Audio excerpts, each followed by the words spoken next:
Bismillah, alhamdulillah, wassalatu wassalam ala rasulillah wa ala alihi wa sahbihi wa man tabi'a sunnatuhu ila yawmiddin.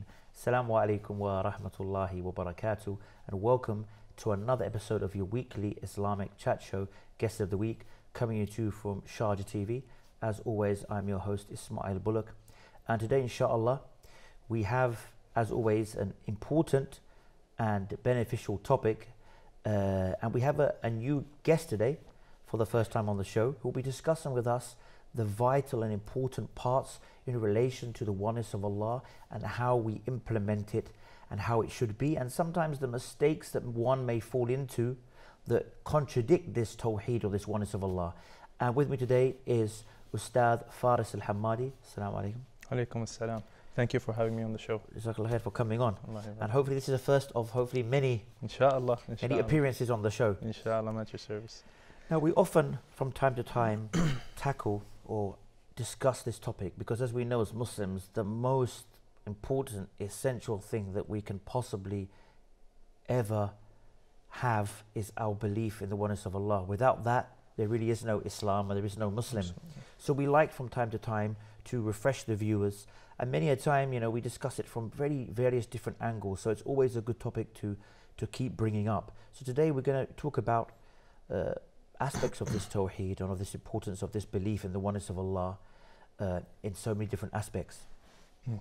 Alhamdulillah Rabbil Alameen, wa salatu wa salamu ala Sayyid al-Mursaleen wa ala alihi wa sahbihi ajma'in. Amma ba'd. As you mentioned, Brother Ismail, this is a really essential topic, and it must be repeated over and over to remind us about our purpose of our existence.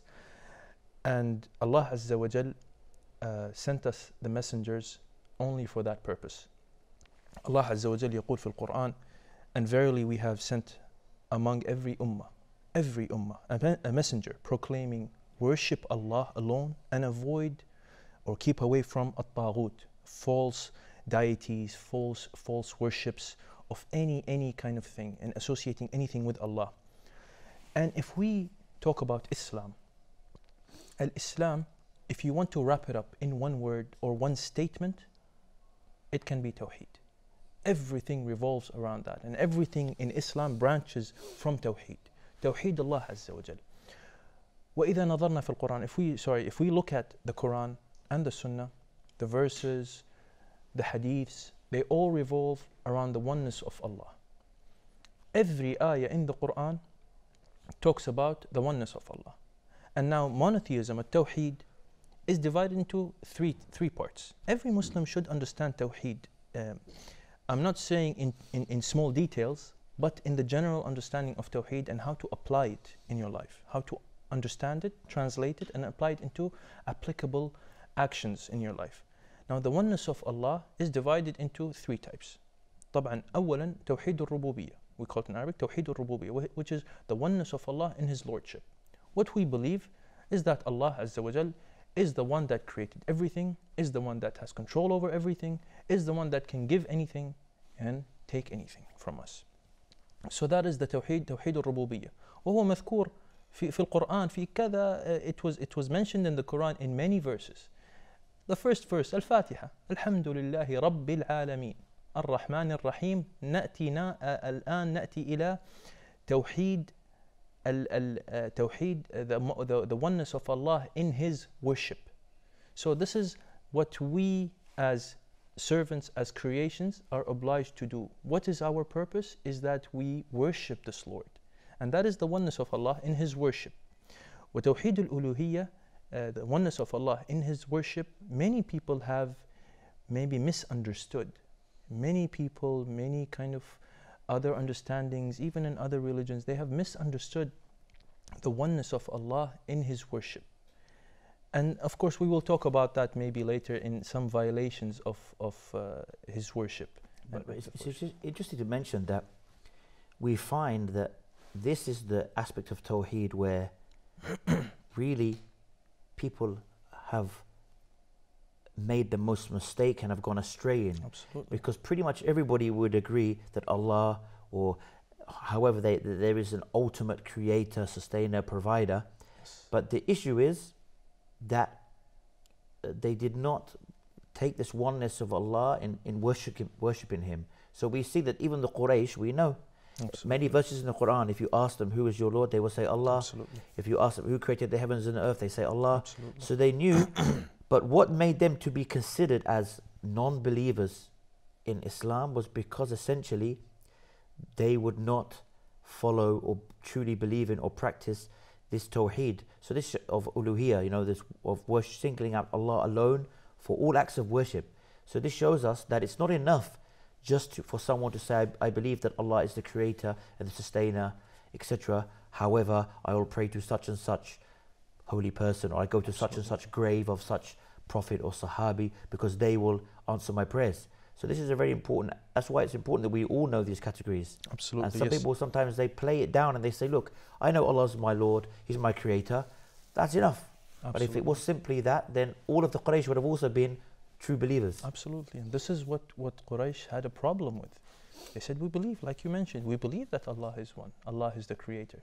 But we have a problem with the worship part. The worship part is what they have a problem with. And this is actually one of the first pillar of Islam. Tashhadu an la ilaha illallah. No deity, no one worth worshipping but Allah. Many people today, it's funny that if you ask, and I've actually tried this, and I've asked a couple of our brothers, and I said, what does la ilaha illallah mean? And he says, in Arabic they'd say, la rabba illallah. No Lord but Allah. Well, that's true. But ilah is something else. You need to expand that. La ilaha ma'nah. It means la ma'buda bihaq illallah. No deity. In English we call it deity, which is the one that is worth worshipping. And this is the essential part. This is where we have a dispute, or we had a dispute with the disbelievers of Quraysh. And this is the uniqueness of Islam. This is what Islam really truly implements, is that you really worship Allah the way that He wants you to worship Him. وَهَذَا حَقُّ اللَّهِ. This is the rights of Allah. And this is funny. Today many people, they know a lot of things about Islam. They know the little details maybe about Islam. For example, many Muslims today, actually, as a matter of fact, I would say all Muslims today, if you ask them about eating pork, they'd say, "A'udhu billah, haram. This is something that's a red line." But then when you ask them about some parts and some actions in monotheism, they wouldn't know about these things. And when you compare these two, of course, we don't minimize the crime of eating pork, but then don't also forget or neglect monotheism and the understanding of monotheism. This is the essence of Islam. And subhanallah, there is just like وَلِلَّهِ الْمَثَلُ الْأَعْلَى طبعا, لكن to give you an example, just to clearly see how monotheism is something very important and essential. Imagine you signing a contract with a company. Now you're going to work for this company for a CEO, and he himself is looking closely at your work. You've signed a contract that you're going to go to this company from 8 to 3 and you're going to do so and so work. You go the first day and you sit where they have provided you with the desk, with the computer, with the telephone, with everything, and a salary, and benefits, and health insurance. And you sit there on your desk doing the work for someone else. Now, how would that CEO feel? Of course, this is a big violation. This is a crime. This is ghish. You are cheating them. You have signed the contract, you're taking all the benefits from them, but their rights and what you have confirmed to do and agreed to do, you're doing it for someone else. وَلِلَّهِ الْمَثَلُ الْأَعْلَى. This is how we translate or understand the violations in Tawhid. أَنْتَ تَأْكُلْ مِنْ خَيْرِ اللَّهِ. Allah Azza wa Jalla has provided you with the benefits, with your health, with everything. And maybe sometimes He won't. Sometimes He takes away things from you. But in the sense that He has provided you with this life. He has made you exist. So it is His right that He is worshipped. And this is how people must understand this. فَلَا يَجُوز, it's not acceptable. That's why Allah Azza wa Jalla, subhanallah, Allah Azza wa Jalla has, we all know this, Allah is all merciful. Allah أرحم الراحمين.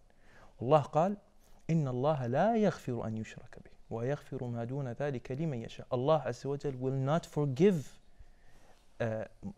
polytheism or associating anybody with him. But he will forgive you for anything. He can forgive you for any crime that you have done, but not monotheism. Because of this, because it's his right, not the creation's right. His right must be preserved. طبعا, and like I mentioned, today there's a lot of violations in monotheism, and people maybe don't see it and don't understand it, don't translate it in the right manner. Subhanallah, الشرك أو الأمور, the violations of monotheism has been even before today, even at the times of the disbelievers of Quraysh. And throughout time it's been there, but maybe it changes in pictures, but it's the same violation. Subhanallah. طبعا من الأمور المخالفات في العقيدة أو في التوحيد, some of the mistakes in monotheism, I will mention some of them. Swearing in the name of other than Allah. Now that's something we see a lot of, wherever you may be. We have a lot of people, I swear on my mother's life, or I swear on my father's life, or I swear on my etc. etc. We see this a lot. Absolutely, and this is something done by non-Muslims, by Muslims. And this is Nabi عليه الصلاة والسلام قال من حلف بغير الله فقد أشرك. طبعا we don't say that the Prophet sallallahu alaihi wasallam said whoever swears by other than Allah, then he has committed polytheism. طبعا polytheism, we don't say that he is not Muslim anymore, بس هو شرك أصغر. Well, I guess we would explain that there is associating shirk, which is associating something with Allah. There is lesser shirk and there is major shirk. Major shirk is the one that takes you out of the circle of Islam. And there is lesser shirk, which is, no, it is a crime, it is a grave crime, but it doesn't take you out of the circle of Islam, of course. And by all means, we have to avoid it. Now, like I said, al-half bi ghayrillah, and like you mentioned, Brother Ismail, many people today do it. It's becoming a habit. It's like a culture. I swear on my mother's life. I swear on my children's life. I swear on my life. Especially in Arabic, in English, in all cultures, they have that. وفي الإسلام هذا كما قال النبي عليه الصلاة والسلام هذا شرك. فلا يجوز الحلف بغير الله. If you're going to swear, and if you have to swear, طبعا it's not a joke to swear, but if you must swear, then you have to swear by the name of Allah. And it is also permissible to swear by other names and attributes of Allah. الرحمن, الخالق, الرب, الأمور هذه أيضا, this is also permissible to do. We go to another mistake or violation of monotheism, and this is something maybe it's widespread among women, which is hanging amulets, التمائم. And maybe other cultures, some cultures in Asia, they have this in their culture that they hang amulets and pendants. طبعا التمائم, النبي عليه الصلاة والسلام قال من علق تميمة فقد أشرك. Now we must understand something. I want to give a general understanding on these hadiths. The Prophet صلى الله عليه وسلم من حلف بغير الله فقد أشرك, من علق تميمة فقد أشرك, and I will go on with other hadiths too. The concept, we must understand something about these hadiths and why is it shirk? Why are these things shirk? Some people would say, this is just a small thing. I don't mean that I'm committing shirk. It's just a pendant. I'm just saying something. Let me just hold you on that point because that's a very good discussion. Yes. We will save that for after this short break.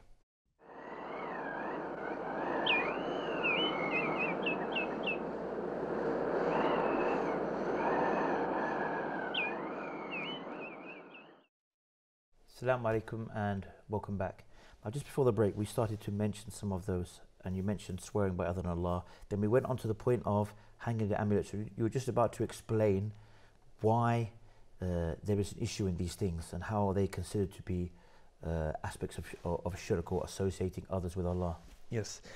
As we mentioned, alhamdulillah rabbil alameen, as we mentioned, now what the concept of this, why is it shirk? I'll say it in Arabic and then I'll translate it. جعل ما ليس بسبب سبب هذا شرك أصغر. Making something that is not actually a cause of an effect or a cause of an effect as a cause. So for example, and I'll give you this example, and I said violating the shirk with hanging amulets.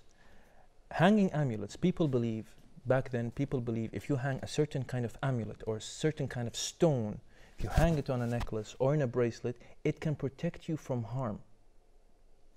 Now, when we look at this, subhanallah, Deenna, our religion, is a logical, it has logical explanations to things. We say that when you hang this, it's not actually protecting you from anything. There is no proof, no scientific proof, no shar'i proof, nothing from the Quran and Sunnah that says this can protect you. فهذا السبب خطأ. This kind of explanation that it protects you, it has no proof. It's false. And that's why it's shirk. Why? Because the one that protects you is Allah. Allah is the one that protects you. Allah is the Lord. نرجع لي توحيد الربوبية. Allah is the one that protects you. Allah is the one that controls everything. بيده كل شيء. Allah has the power to everything. When you say that this pendant has power, or Allah has made power in it to protect you, then it's like you're saying something that's not in Allah, and Allah did not prescribe for you. فهذا هو الشرك. As if you're saying, I know something that you guys don't know, and I know something, أنا عندي علم غير العلم الذي صرح به الله عز وجل لنا. فهذا هو الشرك. الشرك الأصغر طبعا, lesser polytheism. It's interesting you mentioned that as well, because we often have on the show, in the past especially, Ustadh Muhammad Tim Humble. And he specializes in these kind of things like ruqya. And he's had a great experience with these, what they call the ta'weed or ta'weez, as many people say. And he said, no, he's opened many of them. He's managed to persuade people, like, let me take it off and let me show you what's really in there. And he said like 99.9% of the time, when he opens it, it's, as we would say, mumbo jumbo. It's numbers and straight. It's ayahs mixed with numbers. It's the names of different jinns or different names that are used for the shaitan. It's verses that are purposely done backwards. It's basically magician stuff. And so many people are surprised because as far as they're concerned, they got that from, many times surprisingly, they got it through, Allah musta'an, some kind of imam wherever they were living, or some kind of person who's considered to be like a religious person. And so many of them were shocked, and he's done many, we've discussed it on the shows here, and he's done many things on YouTube mentioning this. So even if the person said, you know, look, it's only Quran, and I read such and such opinion of a classical scholar that says if it's a Quran, and you don't believe that the Quran itself is protecting you, but it's the whatever they may come, go around it.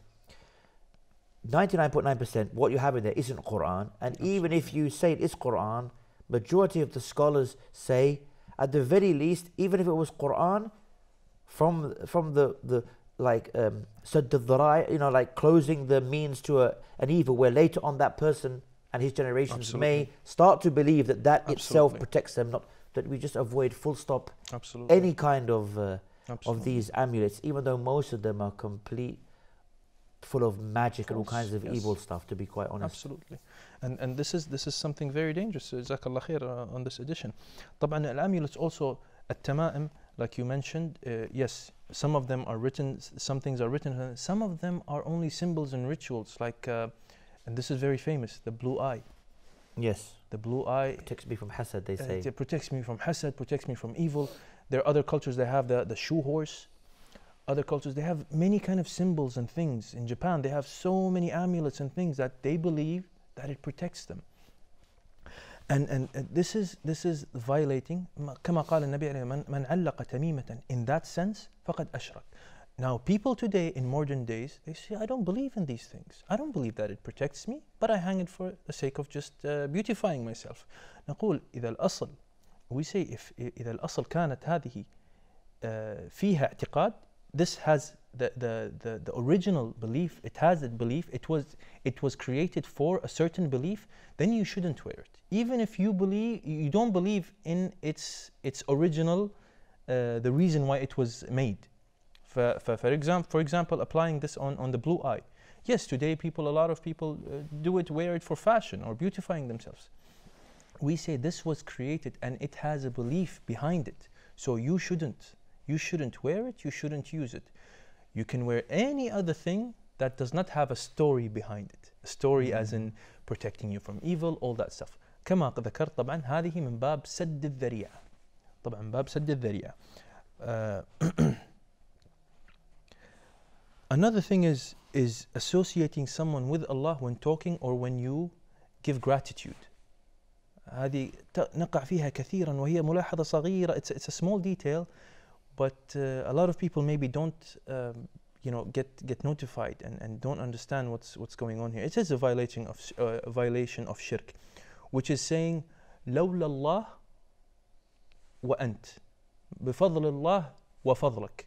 I haven't, in English we say, thanks to Allah and to you. And to you. النبي عليه الصلاة والسلام أتاه أحد الأشخاص وقال ما شاء الله وشئت يا رسول الله. The Prophet عليه الصلاة والسلام قال أجعلتني لله ندا. Have you associated me with Allah when you said ما شاء الله وشئت? قل ما شاء الله ثم أو after that you give me a lower level than Allah. So you would say thank Allah, then you. I give gratitude to Allah, then for you for helping me in such and such thing. And this is something that's also, like I said, a violation of monotheism, of Tawhid. Another thing is going to fortune tellers. And you mentioned this earlier, sihr, fortune tellers, anybody that claims to know the future, to know the unseen, all that stuff, fil Islam muharram. It's a violation of Tawheed. We have a lot of problems now with, we have many Muslims, we see them all over their social media accounts where they put their names, Pisces, Scorpio, Cancer, these horoscopes, and they even read them and they say, oh no, I know it doesn't, I just do it for fun, or it just makes me laugh, or I'm just curious, I don't really believe in it, I know it's all qadr. So this is a big absolutely problem. Absolutely. And Nabi alayhi salatu wassalam said, whoever goes to a fortune teller, then he has disbelieved in what was sent down to me. And again, I want to remind the viewers, جعل ما ليس بسبب سبب. You are claiming that this guy has power, or anything has power, and Allah did not give him power. You don't have any proof, not even scientific proof. Now, we're not talking about forecasting. Some people, maybe in marketing, they forecast things. They say, we believe that this is going to happen based on studies. That is fine. But fortune tellers is what they believe, they claim the unseen. They say, we know things that are happening in the future with no scientific proof, no research, no such thing. We just know it. We have the knowledge of the unseen. وهذه مسألة مهمة. This is also a very important issue that a lot of people, maybe this is something that I want to add, is that a lot of people, Muslims, believe that Nabi alayhi salatu wasalam, our Prophet, our beloved Prophet, knows the unseen. يعلم الغيب. والنبي عليه الصلاة والسلام لا يعلم الغيب. It's revealed to him by Allah. حتى النبي لا يعلم الغيب. Allah Azza wa Jal reveals the unseen to the Prophet عليه الصلاة والسلام. We have many hadiths. The Prophet mentions things that are going to happen, things that have happened that he didn't exist yet, or things that happened in other times, before, after, or other locations. فهذا كان النبي عليه الصلاة والسلام used to mention these things, but this was revealed. Wahi min Allah Azza wa Jal. We know from the hadith of Jibreel, when he came to the Prophet ﷺ and asked him, when is the hour, the last hour? The Prophet ﷺ said the questioner knows no more than the one he's questioning. So this shows us he doesn't have this. And we know the famous dua when the Prophet ﷺ is calling upon Allah by his names, and he says, those names that you have revealed in your book or to your messenger, all the names that you have with you in the ilm al-ghaib. Absolutely. In the ghaib. So here again, Prophet ﷺ is saying to Allah that even he doesn't know all of Allah's names. Absolutely. He's mentioning the names that have been revealed and any other names, O Allah, that you have in the unseen with you. SubhanAllah. So there's so many different pointers that point out Prophet ﷺ knew certain things because it was revealed to him, but he didn't have this, as people falsely claim, the general ilm al-ghaib, the general knowledge of the unseen. Absolutely. Now in today's modern world, we see fortune telling. Maybe we see it in stories, a guy with a big turban and a lot of amulets, and he has a lot of rings, and he has this crystal ball, and he's going to tell you things. That we see it in movies, maybe we see it in cartoons, we see it in pictures, we see it in games. But it's been translated into other things now. Like you mentioned, they have WhatsApp groups, they have Instagram accounts, they have a lot of services today, and they're using social media to market these things. Come, I will tell you your future. Come, I will tell you things like that. The horoscope that people read out of fun, which is a violation of Tawhid. لا يجوز حتى في الإسلام is even out of fun you go and claim that you want to go see the unseen. But subhanallah, people today, because they don't understand Tawheed in the right way, they think that these things are, for games and they're jokes. But subhanallah, let's translate this into, for example, if somebody says, I'm joking with you, but I'm insulting, maybe you talk about someone's family or someone's honor, or someone said you're making fun or joking about somebody's family. He wouldn't accept it. He would say, please don't joke about my family, or don't insult, or don't violate this. Why?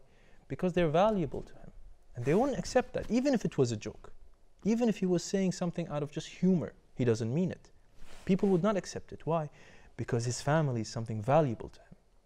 And so is Tawheed. Don't go playing around with things like that and say, oh, it's just a game, I'm just having fun. No, this is Tawheed. Tawheed Allah, Haqq Allah Azza wa Jalla, the rights of Allah should not be played around with. Subhanallah, like I mentioned, fortune telling, even today I've seen a lot of incidents. And this is how we have to understand Tawheed. We have to translate it and understand it in many different forms, however it comes. I've seen once, I think it was the World Cup, the football World Cup.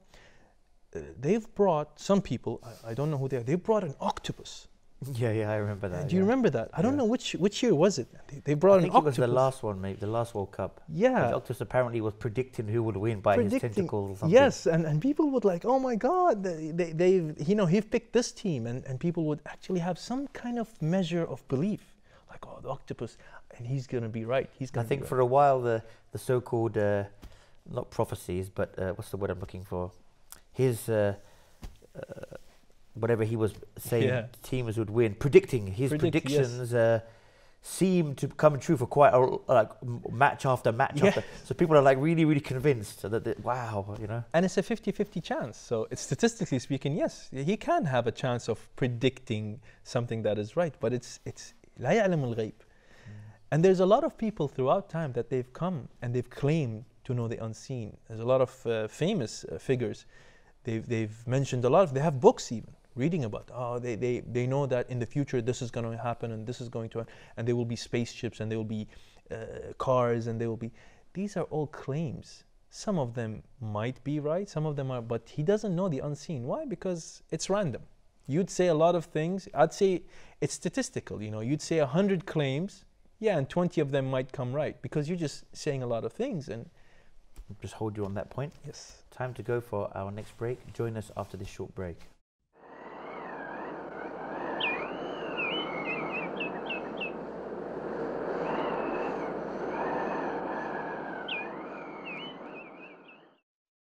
Assalamu alaikum and welcome back. Obviously before the break we were discussing the interesting people who go to fortune tellers and the interesting octopus of the World Cup. Yes. So all of these things are problems that people, especially Muslims, keep falling into. These kind of mistakes in Tawheed. I mean, and like you mentioned, not all of them take you out of Islam, but they're definitely big problems that that need to be completely taken out of someone's life and practices. Absolutely. And I'd like to go back and remind the viewers. جعل ما ليس بسبب سبب. This is what everything branches from, the shirk al-asghar. And subhanallah, we notice that Nabi alayhi salatu wasalam in his hadiths about shirk and associating something with Allah, they're very clear, simple, and straightforward. من علق تميمة فقد أشرك. Who hangs an amulet, he committed shirk. Or when he says أجعلتني لله ندا قل ما شاء الله ثم ما شئت أو الحديث in shirk and associating something with Allah subhanahu wa ta'ala, they're very simple and they're very clear. Another thing is, today we notice that people, they have a thing, an issue with bad omens. Bad omens. في في العربي أو حتى في الجاهلية back then before Islam they call it تطير. التطير or bad omens. طبعا النبي عليه الصلاة والسلام أيضا also the hadith is very concise, very simple. التطير أو الطيرة شرك. Bad omens or believing in bad omens is associating something with Allah. Again we remind you of the rule. جعل ما ليس بسبب سبب. When you believe that something is a cause and it's not actually a cause. طيب, bad omens. They have no scientific proof. They have no proof from the Quran and the Sunnah that these things affect you. And today we also see it. Now let's first go back to the time of Quraysh. Back then, they used to, people, if somebody goes out of his house to do his business, to run his errands, and he sees a certain bird. If the bird flies left, he says, today is going to be a bad day. If the bird flies right, today is going to be a good day. And he would depend on that bird. Whether if he goes left, then he goes back home. He says, no, today is a bad day. I don't want to continue with my day. And he goes back home. He thinks that something bad's going to happen to him. Subhanallah. Today, let's translate it into other things. We notice that people today, they have this belief that if you go under a ladder, that is a bad sign, a bad omen. Or black cats are bad omens. Or breaking a mirror. Or breaking a mirror, that's a bad omen. Or coming inside your house with an umbrella open, all kinds of exactly strange things. Yeah, and then you would think like, why would that hurt me? جعل ما ليس بسبب سبب. There is no scientific proof of this, and why would you believe that? فهذا هو الشرك. أن النبي عليه الصلاة والسلام لا كما قال الطيرة شرك. طبعا it's also worth mentioning that believing in bad omens and believing also in good omens, this is also shirk. It's the same concept. When you believe something that can affect your life. And so like I said, sometimes people would think something happens and he think, this is a good sign. That means something good's going to happen to me. هذا أيضا من الطيرة. Now, no doubt, today, a lot of people have that in their heart. Sometimes you have we call it a hunch or a feeling about something that bad's going to happen. Having that feeling you cannot control. Subhanallah, one of the scholars, Ibn al-Qayyim, قال يعني الطيرة أو التنبؤات هذه لا بد منها. كل بشر, any human being would have it in his heart. When does it become a shirk? When it starts controlling you. Or when you kind of act upon it. Then it becomes a shirk. I also believe that, if I can remember correctly, that even one of the Sahaba said that it's not that each one of us at some stage has this kind of, those thoughts of, oh no, something really bad happened today, this could be a bad day. But like you said, if you act upon that, if you just say, Alhamdulillah, don't be silly, and you go ahead your day, you're fine. It's where you act upon it and say, oh, you know what, just in case I better stay in. Absolutely. That's where the problem is. Absolutely. Now, something funny that a lot of people have a bad feeling, or they're very negative about Sundays, because it's the beginning of the week and they have to go to work. That's not tiyara. That's just because it's the beginning of the week and you just don't like work probably. I was going to say, it's probably more like they wish weekend was 3 days. Yeah, this is part of employee happiness, so that's a different case. That's not tiyara. Another thing about violations in monotheism is a tabarruk, and this is something usually that happens when you perform acts of worship. A tabarruk means asking benefit from something or doing an action that you claim or believe that it would give you benefit. Barakah. Al-barakah huwa asking blessings, exactly, asking for benefits from something.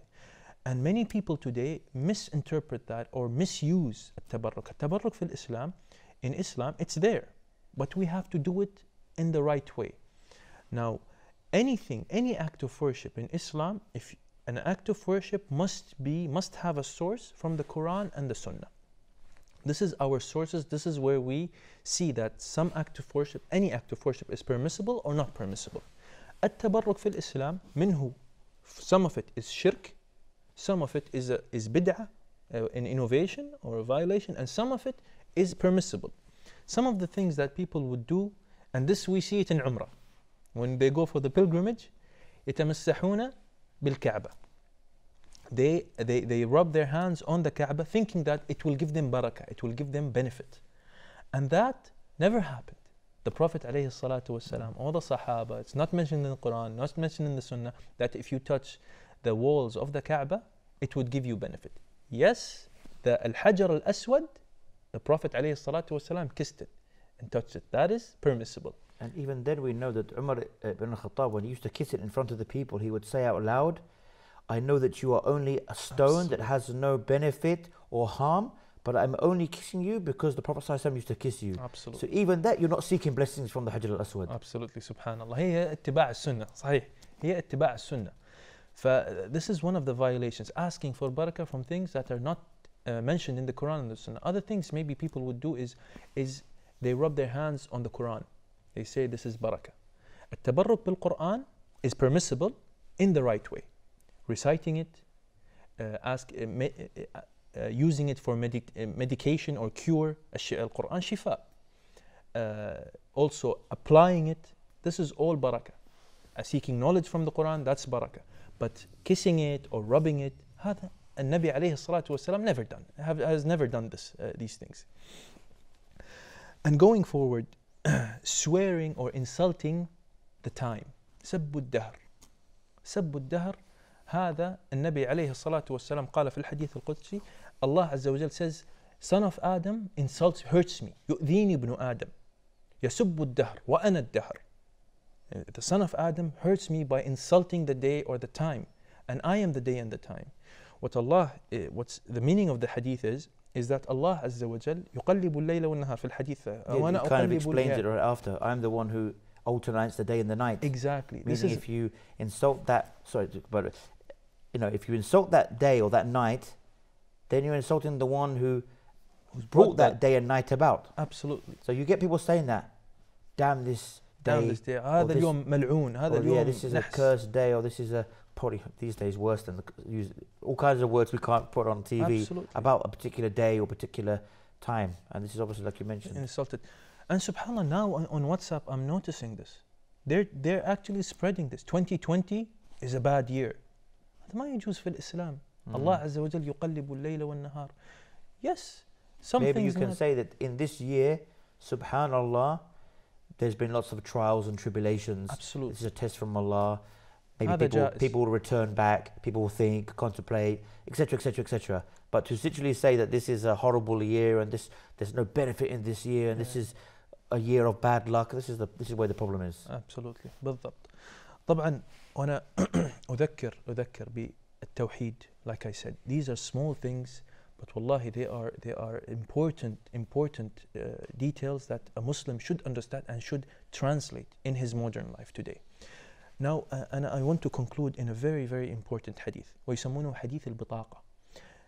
النبي عليه الصلاة والسلام قال في هذا الحديث, indeed Allah, the Prophet عليه الصلاة والسلام is talking about the judgment day. What happens in judgment day? Indeed Allah will distinguish a man from my ummah before all of creations on the day of judgment. 99 scrolls will be laid out for him. Each scroll is as far as the eye can see. It's a pretty big scroll. And then he will say, do you deny any of this? Allah will say, do you deny any of this? Have those who recorded this wronged you? هل ظلمك أحد? All this you have done, all these scrolls are your actions. يا ابن آدم. He will say, no, O Lord, لا يا رب. This is all what I have done. He confirms. Then he will say, do you have any excuse? Allah Azza wa Jalla, ثم يقول لا يا رب. Then he will say, rather you have a good deed. Do you have a good deed? He says, لا يا رب. Allah Azza wa Jalla, بل عندك. Rather you have a good deed with us, and so you shall not be wronged. Today لا يظلم أحد. اليوم لا يظلم. Then he will bring out a card. A card will be brought, بطاقة, and it will say in that card, it's written, لا إله إلا الله محمد رسول الله وأشهد أن لا إله إلا الله محمد رسول الله. Then he will say, bring your scale. And he will say, O Lord, What good is this card next to all these scrolls, all these commits, all these crimes, these sins that I have done? I have only one card. And Allah Azza wa Jal يقول, you shall not be wrong today. Then the scrolls will be put on one pan on the scale, and the bitaqa will be put on the other pan of the scale, and the scrolls will be light and the card will be heavy. Nothing is heavier than the name of Allah. هذا في الحديث. فهذا هو عظم التوحيد. التوحيد لا يعدله شيء. لذلك الله عز وجل قال إن الله لا يغفر أن يشرك به ويغفر ما دون ذلك لمن يشاء. It's a heavy thing and we have to apply it in our lives. SubhanAllah. We've pretty much come to the end of the show. I guess in just 1 minute, what would your final words? I mean, you pretty much summed it up there. And I guess what we can take away from this is that many of us take for granted that we're Muslims, and many of us take for granted that we definitely guaranteed are people of Tawhid, no doubt about it. But then we sit back maybe after watching this episode, and maybe some of us will be saying, well, hang on, I do sometimes have that habit where maybe where I was brought up in society, everyone says it. I do sometimes when I get excited with my friends say, I swear my mum's life. Absolutely. Ouch. Or maybe some people say, you know, it's true. When I hear about there's a particular plane crash in a particular country, I never want to fly for another week to make sure there's no other plane crashes, or whatever it may be. So we see, if we look at this episode, many of us can kind of see where we may possibly unintentionally be falling into some of these mistakes that are considered to be minor shirk, and they go against what our Tawheed and make us as Muslims not fully fulfilling the oneness of Allah that we're supposed to have in these areas that are totally in the control and oneness of Allah. Jazakallah khair for coming on, and inshallah we'll have you again in the future. And may Allah reward you for tuning in. And like I said, let's take away, inshallah, as I always say, whatever we discussed, points of benefits, lessons from this episode, and firstly to myself and to yourselves, let's implement it in our lives, inshallah. And until, by the permission of Allah, the same time, the same place, I leave you as always with the greetings of Islam, the greetings of peace. Wassalamu alaikum wa rahmatullahi wa barakatuh.